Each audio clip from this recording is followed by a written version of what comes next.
Okay, so think about it. You're always learning something new. Always. Reading articles, reports, books, trying to figure things out. Yeah, exactly. But have you ever thought you understood something and then, like, later, it's like, oh, wait, I didn't really get that at all. Totally. That happens all the time. Figuring out what you really know and then what to do with that information, Right. that can be tricky. That is a serious skill, and that's what we're diving into So you'll today. deep dive. That's right. We've done a lot of research on this, and we're bringing you the best, most useful stuff from that research. The most essential stuff. Yeah. We want to make this easy for you. A shortcut to understanding, a really key part of learning. Absolutely. Today we're looking at visual strategies, Oh, specifically mapping and drawing, I love it. to improve how well you and even educators understand and learn from text.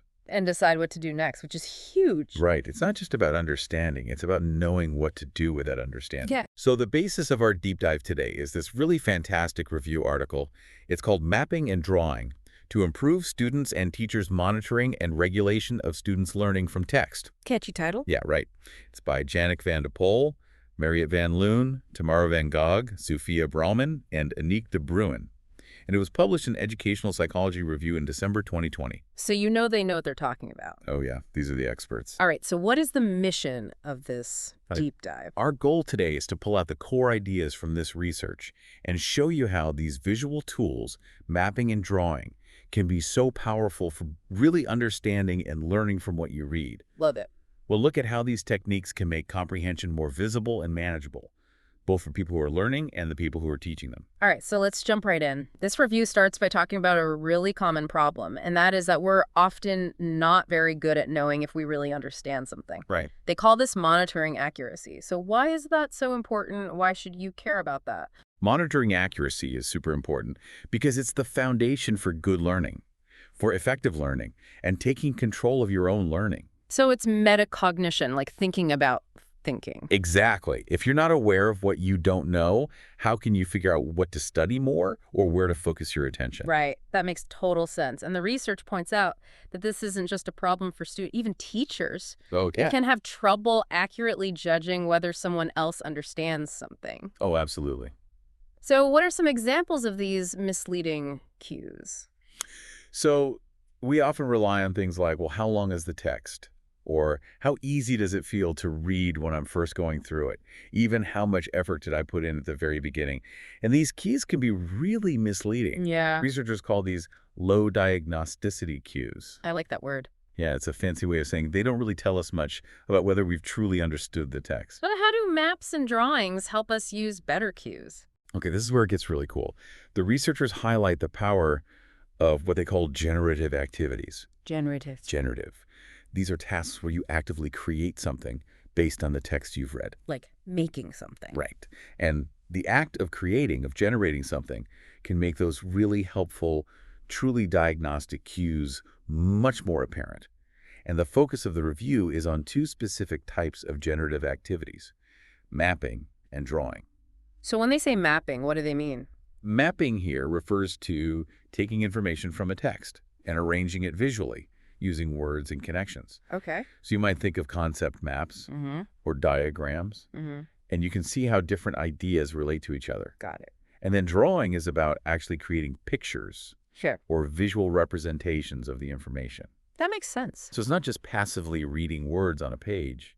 It's about taking that information and making it visual. So how does that help you monitor your own understanding? Like, how do you know if you get it? So the key here is that the product of those activities, the map or the drawing, becomes this new source of information about your understanding. Oh, that's interesting. You could look at what you've created and see, okay, did I include all the main ideas? Did I show how they're connected correctly? And does my visual representation match the real meaning of the text? Okay. These visual outputs can give you really powerful clues about whether you've really grasped the material. I like that. So creating something externalizes it. It gives you something concrete to look at and analyze, which is really cool. Exactly. It makes it so much more tangible than just this vague feeling of, I think I get it. Right. So you're not just relying on your intuition. Right, exactly. Right. And the research has found that these visual strategies can be super helpful for both students and teachers. So let's talk about students first. If you create these maps or drawings, How does that help you figure out how well you're learning? So by engaging in these activities, you're essentially forcing yourself to externalize what's called your situation model. Situation model? What's that? It's basically this mental representation of the meaning of the text. Yeah. You can think of it as the mental movie you create in your head as you read. Okay, I can see that. And when you try to map it out or draw it, any gaps or misunderstandings in that mental model, they become visible. They become apparent, right? Yeah, exactly. You have to actively recall and connect ideas, and if those connections aren't there or aren't quite right, it's going to show up in your map or your drawing. So you're making those implicit connections or maybe lack of connections Exactly. explicit by externalizing it, which is that's a really powerful concept. And the researchers highlight that you can do these activities at different times. So you can do it while you're reading, Hmm. right after you finish a section or the whole text, or even later on. So concurrent, immediate, and delayed. Yeah, those are the terms they use. Does, when you do it, make a difference for how well you can judge your understanding? So it definitely seems to, yeah. And some earlier research actually suggested that doing these activities later on, so delayed, was even better for figuring out how well you understood something compared to doing it immediately after. Okay. Why would waiting be better? So the thinking is that when you do it right after reading, all that information is still really fresh in your mind, right? It's in your short-term memory. So you might actually overestimate how well you understand because you can easily recall all the details. But if you wait, you're forced to actually pull that information out from your long-term memory. So you have to work to retrieve it. Exactly. And that's more similar to how you'd have to remember it in a test situation, for example. Interesting. So the clues you get from a map or drawing you create later, those might be more accurate, more telling of your long-term comprehension. That's the idea, yeah. Mhm. But more recent research has also shown that doing it while you're reading can be super effective as well. Concurrent. Concurrent, especially if you have clear instructions that guide you to link ideas as you're reading and creating your visual. So you're actively building that understanding as you go. Right, and that seems to make those important clues about your understanding more noticeable right from the start. So it's kind of like, you're checking your comprehension in real time. Okay, so let's look at some specific examples. Let's start with diagramming. Okay. There was research by Van Loon and her team in 2014 and 2019. What did they find that could be useful to you? So in their research, they looked at how completing diagrams, especially doing it after a bit of time had passed, helped students get better at knowing which texts they understood best. So they were better at knowing what they knew. Yeah, exactly. And they found that the number of correct relationships students showed in their diagrams and the things they left out, The omissions. yeah, the omissions, those were really good clues about their understanding. And what's interesting is that students seem to use these clues more effectively when they did the diagramming after delay, so not right away. That goes back to what you're saying before about how waiting can make you access that long-term memory and give you a better sense of your true understanding. Exactly. So if you're trying to figure out how well you've understood something, like a complex report or an article, try summarizing it visually after some time has passed. That might give you better insights. I like that. But there's a really important distinction they make here, right? So they found that while students got better at knowing what they understood, they weren't always better at choosing the right things to go back and study based on that. That's a key point, and it's something we all need to be aware of. You can know that you don't understand something well, but that doesn't automatically mean you'll know exactly which parts you need to go back and review. That makes sense. It highlights the difference between just being aware of your understanding and actually knowing what to do with that awareness. Right. It's like you've identified a problem, but you're not yet sure about the best solution. Okay, so what about concept mapping? There was research by Thide and Redford, right? How might using concept maps help you? So Thede and his colleagues in 2010, they have this really interesting finding. They found that if you create a concept map while you're reading, but then you don't look at it when you're trying to judge how well you understood the text, it actually made people more accurate in their judgments. So you're creating it as you go, but then you're testing your knowledge without looking at it? Right, exactly. And it even improved their test scores. And this was especially true when people had really thorough training on how to show the relationships between concepts in their maps. So it's not just about making any old concept map. It's about knowing how to do it effectively. Yeah, that's a really important point. And then Redford in 2012, they found that giving people specific instructions about how to understand and represent relationships in their concept maps actually helped them judge their own understanding better compared to just reading the text without creating a map. But that makes a lot of sense. So the quality of the concept map, the accuracy, the connections you make, that's a key factor in how helpful it is. Right, and that connects back to the idea of using diagnostic cues. Yeah. If you're just throwing concepts onto a map randomly, it's not going to tell you much. Okay, so finally, let's talk about drawing. What did the research by Postins and de Koning, Feed, and others find about using drawing to support learning? So the research on drawing suggests that it can be really helpful, especially when you focus on showing the relationships between ideas. They call this organizational drawing. And what they found was that the level of detail and the number of correct elements in your drawings, those could be really useful clues about your understanding. Okay, so your drawing becomes a way to assess your comprehension. Yeah, exactly. If you can draw something accurately and with a lot of detail, it suggests you have a pretty good grasp of the information. But the results on overall accuracy were a bit mixed, and it seems to matter whether you're drawing about the entire text as a whole or just focusing on paragraph by paragraph. So drawing about the whole thing, like trying to capture the big picture, that seems to be more beneficial. Yeah, that's what the research suggests. It seems to help you build a more complete mental model of the information. All right, so we've talked about a lot of research here. If we try to put it all together, what are the main things you, the listener, should take away when it comes to using mapping and drawing to improve your learning? There are a few key takeaways here. First, whether these techniques are effective really depends on having clear instructions that guide you to focus on the relationships between ideas and the main points of the text. It's not enough to just make a map or drawing that looks pretty. It's not about aesthetics, it's about accuracy. Exactly. You need to be able to use the information your map or drawing provides to actually judge your understanding. So it's about being able to look at your visual and analyze it, not just create it. Right. It's about being critical of your own work. And the research suggests that trying to judge your understanding without looking at your map or drawing right away can be really helpful. It's like simulating a test situation where you won't have those aids to rely on. And that also helps you avoid just relying on your short-term memory? That's right. And finally, it's really important to remember that even if you get better at knowing what you know, that doesn't mean you'll automatically choose the right things to go back and study. So that's a separate skill that you need to develop. Yeah, that's a huge point. You might know you didn't understand a section of the text, but still not be sure which section to go back and focus on. That's the difference between monitoring, or knowing what you know, and regulation, which is deciding what to do about it. So knowing is not enough. You have to know what to do with that knowledge. Exactly. Yeah. It's like you've diagnosed the problem, but now you need to come up with a treatment plan.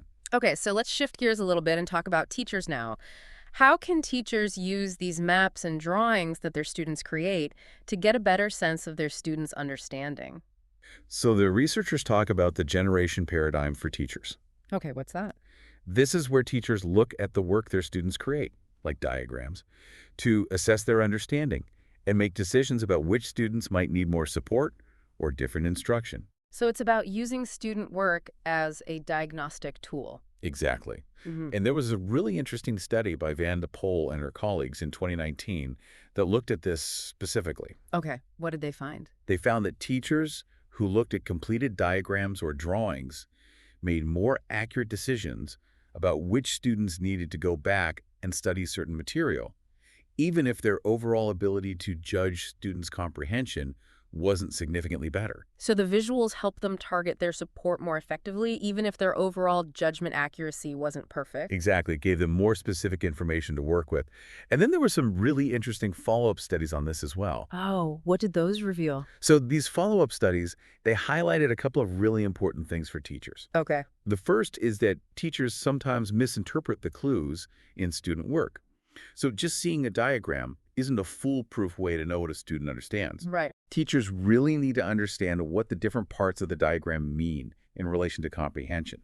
And the second thing is that being able to accurately judge the quality of those clues, so for example, how many correct connections are actually in the diagram, that's super important for improving their judgment accuracy. So it's not just about seeing the diagram, it's about understanding the diagram. Exactly. And then the third thing is that relying on other information about students that isn't directly related to the diagram, things like their general reading level or past grades, that can actually make teachers' judgments less accurate. So it's about focusing on the evidence from the visual itself, not letting other information bias your judgment. Right. And that can be really challenging because as teachers, Right. we have so much information about our students, and it's natural to want to use all of it. Yeah, for sure. So for teachers, it's not just about having students create visuals, it's about training teachers on how to interpret those visuals in relation to comprehension and avoiding being swayed by other less relevant information. Exactly. It's about professional development, about giving teachers the tools they need to use these visual strategies effectively. All right, so now let's talk about something that everyone can relate to: effort. How does the effort you put into learning relate to how well you think you understand something? This is a really fascinating area, and you might have experienced this yourself. A lot of learners use the amount of mental effort they put into a task as a cue for how well they're doing. Right, if something feels really difficult, you might assume you're not getting it. Exactly, and that can be really discouraging. Yeah, for sure. But how does the effort you put into creating these maps and drawings fit into this? Could that effort actually tell you something about your understanding? It's definitely possible. Right. So the effort you put into creating a map or a drawing, it could potentially reflect how well you understand the material. Yeah. If you really get it, the visual might come more easily, requiring less effort. But if you're struggling to connect ideas, it might take a lot more effort to create a coherent representation. So the ease with which you can create a visual could be a sign of your comprehension. Yeah, that's the idea. But the researchers highlight some really important nuances here that we need to keep in mind. Okay, what are some of the things to watch out for? So first, the effort you put in is most meaningful when you consider it alongside the quality of what you produce. Right, so a really good map created with low effort might just mean you already knew a lot about the topic. Exactly. And high effort with a poor map, well, that doesn't necessarily mean you didn't understand. So it's not a simple equation. Right. It's more complex than that. And then the second thing is that the way the activity is designed shouldn't create unnecessary effort. They call this extraneous load. Like if the tools you're using are really difficult to use. Exactly. If you're struggling with a clunky software program or a really bad drawing tool, that effort doesn't tell you anything about your understanding of the text. That's about the tool, not the Yeah, content. exactly. And then the third thing is that if the act of creating the map or drawing actually helps you learn the material better, then putting in a lot of effort might actually be a sign of better understanding.